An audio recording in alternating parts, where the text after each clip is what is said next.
हरे कृष्णा। तो अभी हम भगवद गीता के चौथे अध्याय के अंतर्गत श्लोक संख्या 13 पर विचार करेंगे। चातुर्वर्ण्यं मया सृष्टं गुणकर्म विभागशः तस्य कर्तारम् अपि मां विद्य कर्तारम् अव्ययम्। तो यहाँ पर भगवान कह रहे हैं चातुर्वर्ण्यम मया सृष्टम। तो चातुर्वर्ण्यम का मतलब 4 प्रकार के वर्णों का। मया सृष्टम माने मैंने ही रचना की है। गुण कर्म विभागशः, गुण और कर्म के विभाग के अनुसार 4 वर्णों की रचना मैंने की है। तस्य कर्तारम अपि मां विद्य कर्तारम अव्ययम्। यद्यपि मैं इन 4 वर्णों का करता हूँ, परंतु मुझे फिर भी अकर्ता समझो और अविनाशी समझो। अब हम सुनेंगे प्रभुपाद तात्पर्य में क्या लिखते हैं। श्रील प्रभुपाद की जय। भगवान प्रत्येक वस्तु के सृष्टा हैं। प्रत्येक वस्तु उनसे उत्पन्न है, उनके ही द्वारा पालित है और प्रलय के बाद प्रत्येक वस्तु उन्हीं में समा जाती है। अतः वे ही वर्णाश्रम व्यवस्था के सृष्टा हैं, जिसमें सर्वप्रथम बुद्धिमान मनुष्यों का वर्ग आता है, जो सत्वगुणी होने के कारण ब्राह्मण कहलाते हैं। द्वितीय वर्ग प्रशासक वर्ग का है, जिन्हें रजोगुणी होने के कारण क्षत्रिय कहा जाता है। वणिक वर्ग या वैश्य कहलाने वाले लोग रजो तथा तमोगुण के मिश्रण से युक्त होते हैं और शूद्र या श्रमिक वर्ग के लोग तमोगुणी होते हैं।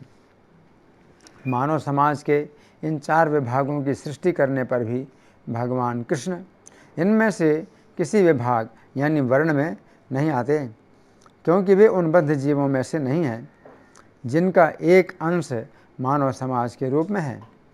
मानव समाज भी किसी अन्य पशु समाज के तुल्य है, किंतु मनुष्यों को पशु स्तर से ऊपर उठाने के लिए ही उपर्युक्त वर्णाश्रम की रचना की गई, जिससे क्रमिक रूप से कृष्ण भावनामृत विकसित हो सके। किसी विशेष व्यक्ति की किसी कार्य के प्रति प्रवृत्ति का निर्धारण उसके द्वारा अर्जित प्रकृति के गुणों द्वारा किया जाता है। गुणों के अनुसार जीवन के लक्षणों का वर्णन इस ग्रंथ के 18वें अध्याय में हुआ है, किंतु कृष्ण भावना भावित व्यक्ति ब्राह्मण से भी बढ़कर होता है। यद्यपि गुण के अनुसार ब्राह्मण को ब्रह्म या परम सत्य के विषय में ज्ञान होना चाहिए, किंतु उनमें से अधिकांश भगवान कृष्ण के निर्विशेष ब्रह्म स्वरूप को ही प्राप्त कर पाते हैं। किंतु जो मनुष्य ब्राह्मण के सीमित ज्ञान को लांघकर भगवान श्री कृष्ण के ज्ञान तक पहुँच जाता है, वही कृष्ण भावना भावित होता है, अर्थात वैष्णव होता है। कृष्ण भावनामृत में कृष्ण के विभिन्न अंशों यथा राम, नरसिंह, वराह आदि का ज्ञान सम्मिलित रहता है। और जिस तरह कृष्ण मानव समाज की इस चातुर्वर्ण्य प्रणाली से परे हैं, उसी तरह कृष्ण भावना भावित व्यक्ति भी इस चातुर्वर्ण प्रणाली से परे होता है। चाहे हम इसे जाति का विभाग कहें, चाहे राष्ट्र अथवा संप्रदाय का। तो यहाँ पर प्रभुपाद का तात्पर्य समाप्त हुआ। अब हम सुनेंगे श्री भगवान ने कहा में इस श्लोक की कैसी व्याख्या हुई है। श्लोक संख्या 11 में भगवान ने कहा था कि जो लोग जिस भाव से श्री कृष्ण की शरण लेते हैं, उनके उसी भाव को पुष्ट करने के लिए श्री कृष्ण उनके साथ उसी प्रकार का संबंध स्थापित करते हैं। फिर श्लोक संख्या 12 में भगवान ने बतलाया कि कुछ लोग ऐसे भी होते हैं जो श्री कृष्ण से प्रेम नहीं करना चाहते हैं, बल्कि अपनी भौतिक कामनाओं की पूर्ति के लिए अन्य देवताओं की पूजा करते हैं। इस प्रकार उनकी भौतिक कामनाएं इसी जीवन में पूर्ण हो जाती हैं, परंतु उन्हें श्री कृष्ण की प्राप्ति नहीं होती है। अब इस श्लोक में भगवान ऐसे लोगों की बात कर रहे हैं जो ना तो श्लोक संख्या 11 के अनुसार श्री कृष्ण से प्रेम ही कर सकते हैं और ना ही श्लोक संख्या 12 के अनुसार देवताओं की पूजा करके भौतिक संसार के बंधन में पड़ना चाहते हैं। ऐसे लोगों को एक ऐसे मार्ग की आवश्यकता है जिसमें भी अपने जीवन निर्वाह के साथ साथ श्री कृष्ण को प्रसन्न कर सकें तथा धीरे धीरे अपनी भौतिक कामनाओं से मुक्त भी हो सकें। ऐसे लोगों के लिए यहाँ पर भगवान कह रहे हैं कि मैंने 4 प्रकार के वर्णों की रचना की है। इन 4 प्रकार के वर्णों में से जो व्यक्ति जिस वर्ण में है उसी वर्ण के अनुसार कर्म करते हुए वह परमेश्वर की पूजा कर सकता है। तो श्लोक की प्रथम पंक्ति में भगवान कह रहे हैं चातुर्वर्ण्यम मया सृष्टम गुण कर्म विभागशः, अर्थात गुणों तथा कर्मों के विभाजन के अनुसार मैंने 4 वर्णों की रचना की है। तो यहाँ पर भगवान कह रहे हैं कि 4 प्रकार के वर्ण मैंने ही बनाए हैं। यदि श्री कृष्ण ने 4 प्रकार के वर्ण बनाए हैं तो ये चारों प्रकार के वर्ण श्री कृष्ण की सेवा के लिए ही बने हैं। 4 प्रकार के वर्णों में से प्रत्येक वर्ण के व्यक्ति को सोचना चाहिए कि चूँकि श्री कृष्ण ने ही मेरे वर्ण का निर्माण किया है, अतः मेरा कर्तव्य है कि मैं श्री कृष्ण को ही प्रसन्न करूं। श्रीमद् भागवत 1.2.13 में श्रील सूत गोस्वामी कहते हैं कि अपने अपने वर्ण के अनुसार जब लोग अपने अपने धर्म का अच्छी प्रकार से पालन करते हैं तो इस कार्य का उद्देश्य यही है कि श्री कृष्ण को संतुष्ट किया जाए। इसके अतिरिक्त श्रीमद् भागवत 1.2.8 में श्रील सूत गोस्वामी ये भी कहते हैं कि यदि लोग अपने अपने वर्ण के अनुसार अपने अपने धर्म का अच्छी प्रकार से पालन भी करें, परंतु यदि किसी कारणवश श्री कृष्ण प्रसन्न नहीं होते हैं अथवा लोगों की श्री कृष्ण की कथाओं में आसक्ति नहीं उत्पन्न होती है तो ये सब व्यर्थ का ही परिश्रम है। तो यहाँ पर भगवान कह रहे हैं गुण कर्म विभागशः, अर्थात श्री कृष्ण ने गुणों के अनुसार कर्मों के विभाजन के द्वारा 4 प्रकार की वर्ण बनाए हैं।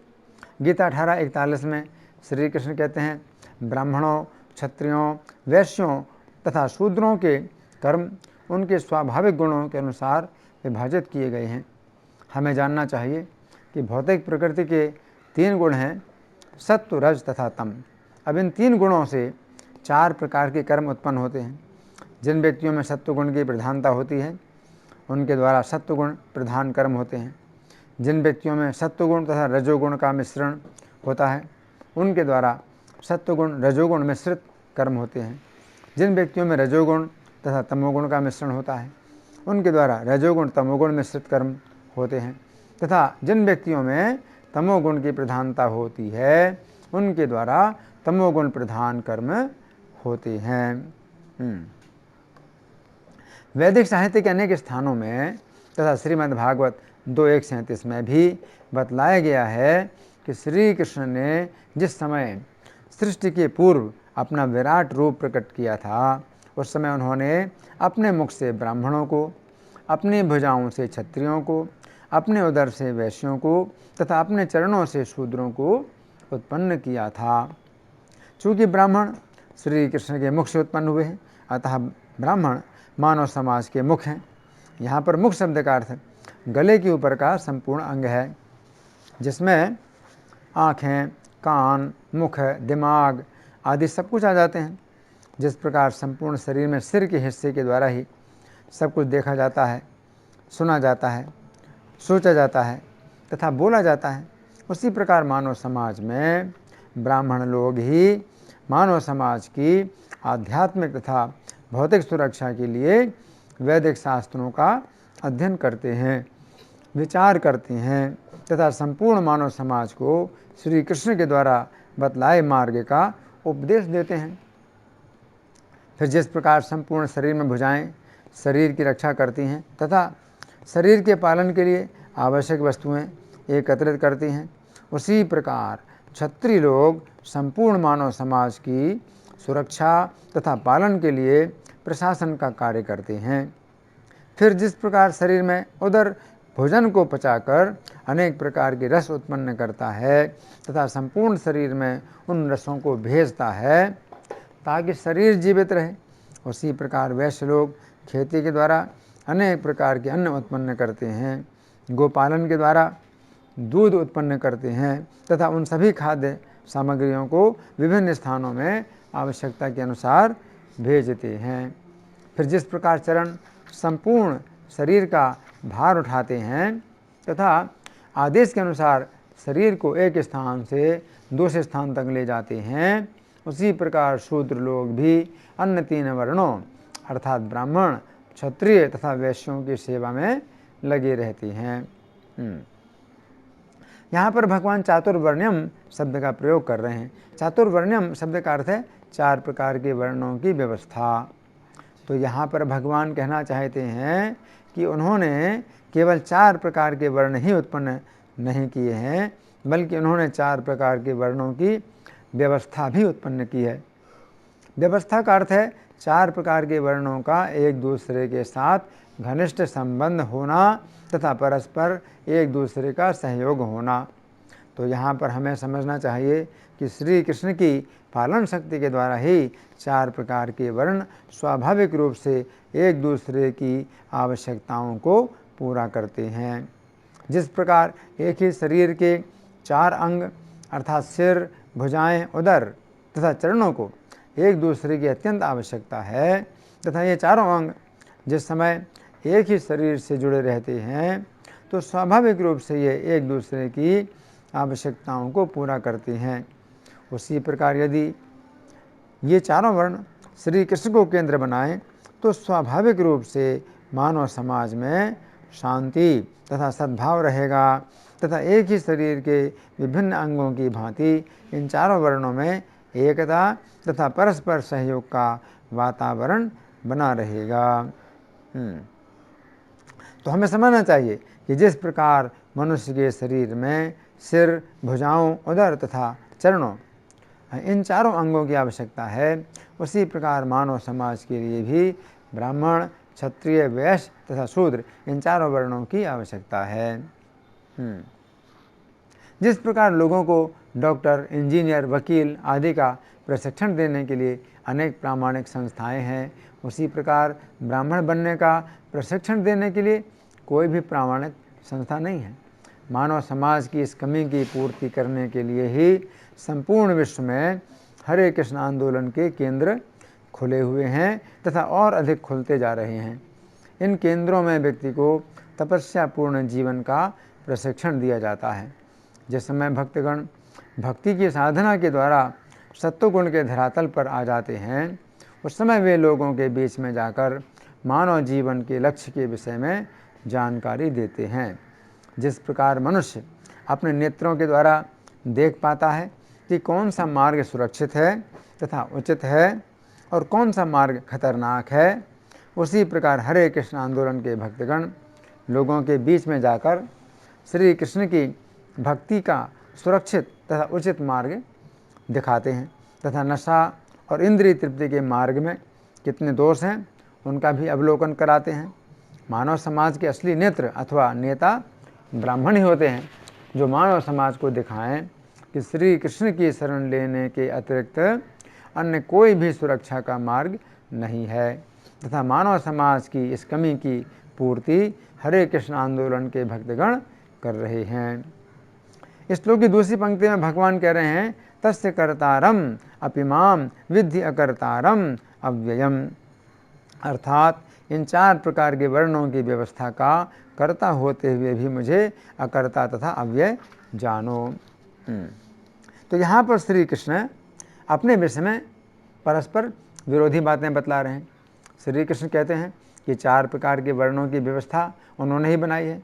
इसका अर्थ है कि अपने अपने वर्ण के अनुसार कर्म करते हुए लोगों को अपने उस कर्म के द्वारा ही श्री कृष्ण की पूजा करना चाहिए। श्री कृष्ण का आदेश है कि प्रत्येक व्यक्ति को अपने स्वधर्म अर्थात अपने वर्ण के अनुसार कर्म का आचरण करना चाहिए। गीता 3:35 में श्री कृष्ण कहते हैं कि अपने वर्ण के अनुसार कर्म करने में ही व्यक्ति का कल्याण होता है। अपने वर्ण के कर्म को छोड़कर यदि व्यक्ति अन्य वर्ण का कर्म करता है तो उसे मेरे द्वारा भय की प्राप्ति होगी। श्री कृष्ण की इस बात से पता चलता है कि श्री कृष्ण इस बात पर बहुत ध्यान देते हैं कि कौन व्यक्ति अपने वर्ण के अनुसार कर्म कर रहा है तथा कौन व्यक्ति अपने वर्ण का कर्म छोड़कर अन्य वर्ण का कर्म कर रहा है। चूँकि श्री कृष्ण ने स्वयं 4 वर्णों की व्यवस्था बनाई है, अतः वे इस बात पर बहुत ध्यान देते हैं कि प्रत्येक व्यक्ति अपने ही वर्ण के अनुसार कर्म करे। परंतु श्री कृष्ण के संबंध में अब यहाँ पर दूसरी बात भी कही गई है। वो दूसरी बात ये है कि श्री कृष्ण ने ये 4 वर्ण नहीं बनाए हैं। इसका अर्थ यह है कि जिस प्रकार कोई राजा अपनी प्रजा के लिए यदि कोई कानून बनाता है तो वह कानून प्रजा के लिए ही होता है, राजा स्वयं अपने लिए कोई कानून नहीं बनाता है। उसी प्रकार श्री कृष्ण ने मनुष्यों के समाज में 4 प्रकार के वर्णों की व्यवस्था की है, तो यह नियम श्री कृष्ण के ऊपर लागू नहीं होता है। तो यहाँ पर श्री कृष्ण कह रहे हैं कि हे अर्जुन, यद्यपि मैंने 4 प्रकार के वर्णों की व्यवस्था मनुष्यों के लिए बनाई है, परंतु ये व्यवस्था मैंने अपने लिए नहीं बनाई है। दिनांक 1 अगस्त 1966 को न्यूयॉर्क में इस श्लोक पर प्रवचन देते हुए श्रील प्रभुपाद ने कहा था, श्री कृष्ण ने ही मानव समाज में 4 प्रकार के वर्णों का विभाजन बनाया है, परंतु श्री कृष्ण इससे बाहर हैं। इनमें से कोई एक नहीं है। श्री कृष्ण 4 वर्णों के अंदर नहीं आते हैं। इस बात को समझना है। हम ऐसा सोचकर ये भूल करते हैं कि श्री कृष्ण वसुदेव जी के राजघराने में पैदा हुए थे, अतः वे क्षत्रिय जाति के थे। आपको श्री कृष्ण की दिव्य प्रकृति को समझना चाहिए। जैसे ही आप ठीक से समझेंगे वैसे ही आप मुक्त पुरुष बन जाएंगे। ये एक रहस्य है। जैसे ही आप श्री कृष्ण की दिव्य प्रकृति के रहस्य को समझते हैं वैसे ही आप मुक्ति की ओर एक कदम आगे बढ़ाते हैं। यहाँ पर भगवान कह रहे हैं कि 4 वर्णों को बनाने वाला होते हुए भी मैं इन 4 वर्णों को बनाने वाला नहीं हूँ। इस बात को समझाने के लिए अभी हमने चर्चा की थी कि श्री कृष्ण 4 वर्णों के अंदर नहीं आते हैं। अब हम इस बात को दूसरे प्रकार से समझेंगे। यद्यपि श्री कृष्ण मानव समाज में इस बात का बहुत अधिक ध्यान रखते हैं कि कौन व्यक्ति किस वर्ण का है तथा वो व्यक्ति अपने वर्ण के अनुसार कार्य कर रहा है अथवा नहीं कर रहा है, फिर भी यदि कोई व्यक्ति श्री कृष्ण की अनन्य भाव से शरण लेता है उस समय श्री कृष्ण इस बात का विचार नहीं करते हैं कि वह व्यक्ति किस वर्ण का है अथवा वह चारों प्रकार के वर्णों से बाहर है, अत्यंत नीच है। श्री कृष्ण गीता 9:32 में कहते हैं कि हे अर्जुन, मेरी शरण में आकर जो पाप योनि के मनुष्य हैं वे भी परम गति प्राप्त करते हैं। तो यहाँ पर भगवान कह रहे हैं कि ऐसे व्यक्तियों के लिए भगवान 4 प्रकार के वर्णों के नियम नहीं बनाते हैं। श्रीमद् भागवत 11:14-21 में श्री कृष्ण उद्धव जी से कहते हैं, मुझ पर पूर्ण श्रद्धा से युक्त शुद्ध भक्ति का अभ्यास करके ही मुझको प्राप्त किया जा सकता है। मैं स्वभावतः उन भक्तों को प्रिय हो जो मुझे ही अपनी भक्ति का एकमात्र लक्ष्य मानते हैं। ऐसी शुद्ध भक्ति में लगने से चांडाल तक अपने निम्न जन्म के कलमश से अपने को शुद्ध कर लेते हैं। वैदिक साहित्य में हम पाते हैं कि ऐसे बहुत से लोग हैं जो 4 प्रकार के वर्णों से बाहर तथा अत्यंत पतित होते हुए भी श्री कृष्ण के शरणागत हुए तथा उनके प्रेम के अधिकारी बने। वृत्रासुर एक असुर थे जिन्होंने श्री कृष्ण का अनन्य भजन करके वैकुंठ धाम प्राप्त किया। प्रहलाद महाराज का जन्म दैत्यवंश में हुआ था। उन्होंने अपनी अनन्य भक्ति के द्वारा संपूर्ण विश्व को चकित कर दिया। बलि महाराज ने अपनी सेवा भावना के द्वारा भगवान को इतना अधिक अपने बस में कर लिया कि श्री कृष्ण वामन देव के रूप में अभी तक उनके द्वारपाल बने हुए हैं।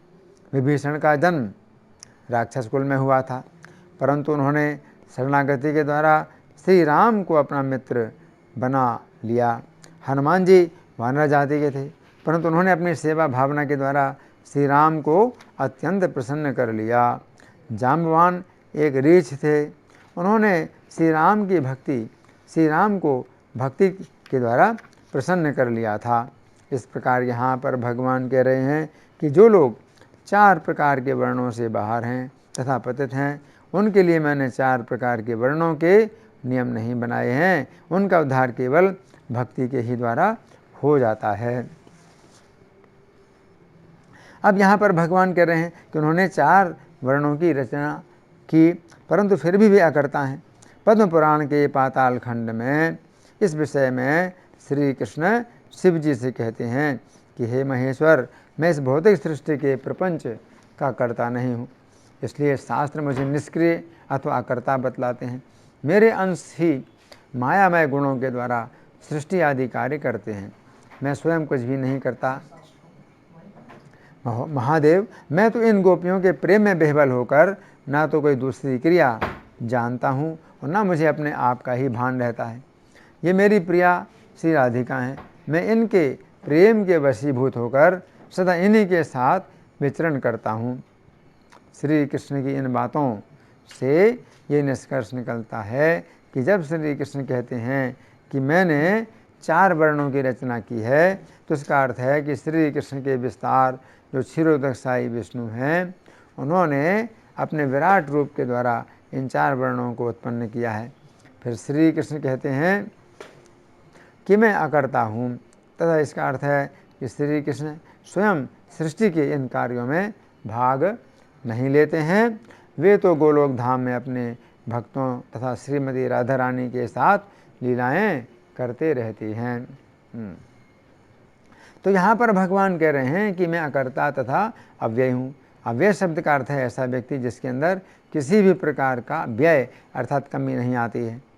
श्री कृष्ण ने 4 प्रकार के वर्णों की रचना की, फिर भी उनकी शक्ति में किसी भी प्रकार से कमी नहीं हुई। इसलिए श्री कृष्ण अपने को कर्ता कहते हुए अकर्ता भी कहते हैं। इसका अर्थ है कि श्री कृष्ण जिस समय 4 प्रकार के वर्णों की रचना की थी, जिस समय श्री कृष्ण ने जिस समय 4 प्रकार के वर्णों की रचना की थी, उस समय उन्हें ना तो कोई प्रयास ही करना पड़ा और ना ही उनकी शक्ति में कोई कमी ही आई, अर्थात श्री कृष्ण अव्यय बने रहें। अतः श्री कृष्ण अपने आप को अकर्ता भी कह रहे हैं। सामान्यतः जब कोई व्यक्ति किसी कार्य का कर्ता बनता है तो उसे उस कार्य को करने में बहुत परिश्रम करना पड़ता है, परंतु श्री कृष्ण को कोई भी कार्य करने में परिश्रम नहीं करना पड़ता है। अतः श्री कृष्ण प्रत्येक कार्य के कर्ता होते हुए भी अकर्ता हैं।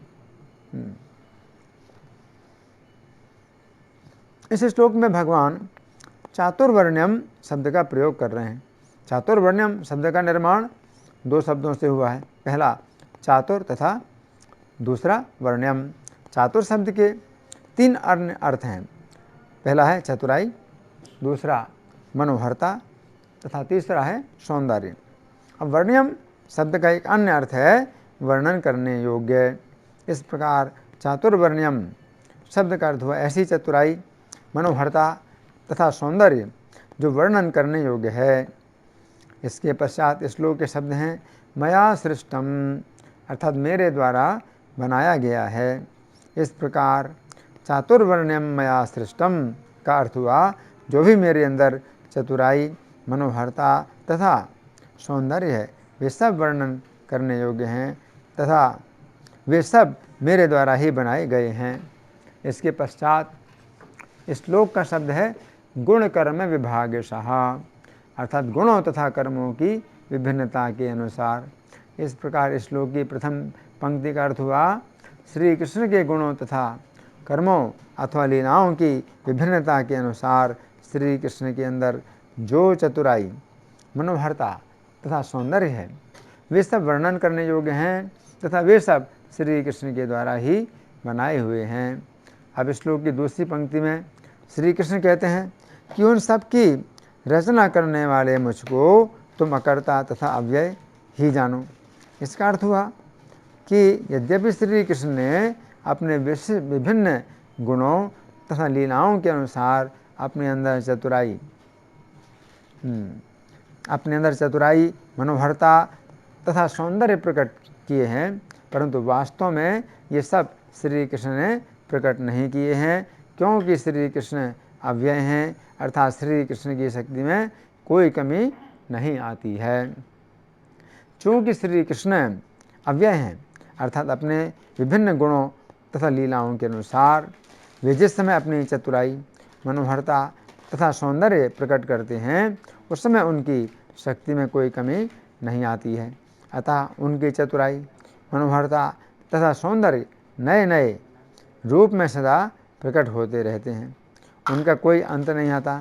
अतः श्रील विश्वनाथ चक्रवर्ती अपने गुरुवशकम के 5वें श्लोक में कहते हैं कि मैं ऐसे गुरुदेव के चरण कमलों की वंदना करता हूँ जो प्रत्येक क्षण श्री श्री राधा माधव के विभिन्न नामों, अनेक प्रकार के रूपों, नवीन नित्य नवीन गुणों तथा लीलाओं की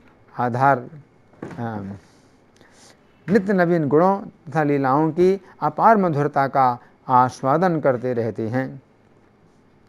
शिला श्रीनिवास आचार्य द्वारा रचित श्री षट गोस्वामी अष्टकम के 6वें श्लोक में कहते हैं कि मैं श्री रूप सनातन आदि उन 6 गोस्वामियों की वंदना करता हूँ जो श्री श्री राधा कृष्ण के गुणों तथा लीलाओं की स्मृति से प्राप्त माधुर्यमय आनंद के द्वारा सदा सम्मोहित रहते थे। तो यहाँ पर भगवान कह रहे हैं चातुर्वर्ण्यम मया सृष्टम गुण कर्म में विभागशः। भगवान कहते हैं कि मैंने जो 4 वर्ण बनाए हैं वो गुण और कर्मों के विभाग से बनाए हैं। तस्य कर्तारम अपिमाम विद्य कर्तारम अव्ययम, तो उनका कर्ता होते हुए भी मुझे अकर्ता जानो और अविनाशी जानो। तो भगवान कह रहे हैं कि उनका कर्ता तो मैं ही हूँ। किनका कर्ता? 4 प्रकार के वर्णों का। 4 प्रकार के वर्ण भगवान बनाते हैं और कोई नहीं बनाता। तो आजकल की रूढ़ियाँ इसी प्रकार की हैं कि वे अपना जन्म के अनुसार अपने को ब्राह्मण मानते हैं कि ब्राह्मण कुल में हमारा जन्म हुआ है इसलिए हम ब्राह्मण हैं।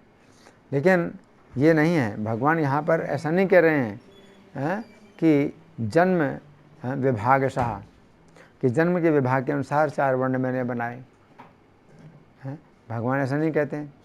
तो भगवान कहते हैं गुण कर्म विभागशः, गुणों के अनुसार और कर्मों के विभाजन के अनुसार।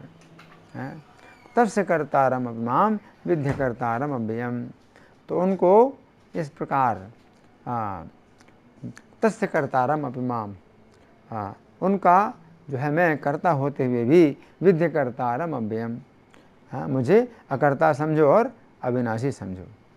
तो भगवान गुण और कर्म के विभाजन के अनुसार 4 वर्ण की बात बताते हैं।